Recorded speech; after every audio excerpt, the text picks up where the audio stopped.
सावन के बरखा जैसन प्यार तोहार, हर पल लागे तू ही संसार।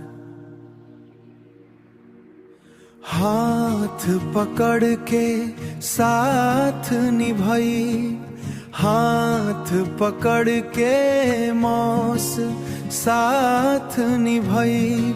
जन्म जन्म तक प्यार करई,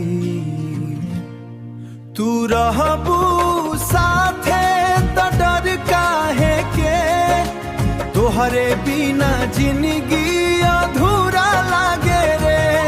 तू रहरे ना जिंदगी अदर काहे के, तोहरे बिना जिंदगी अधूरा लागे रे।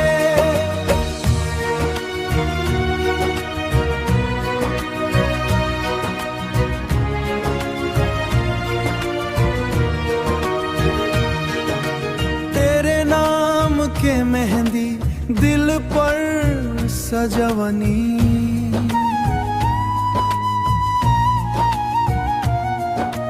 तेरे नाम के मेहंदी दिल पर सजवनी हो।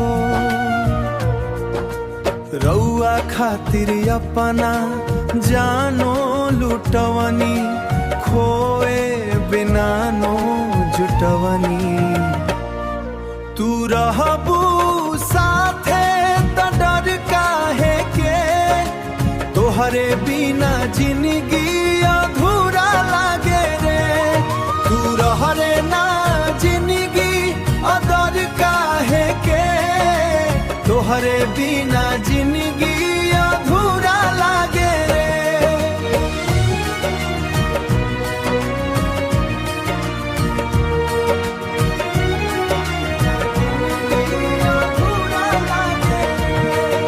जन्म जन्म तक प्यार करई।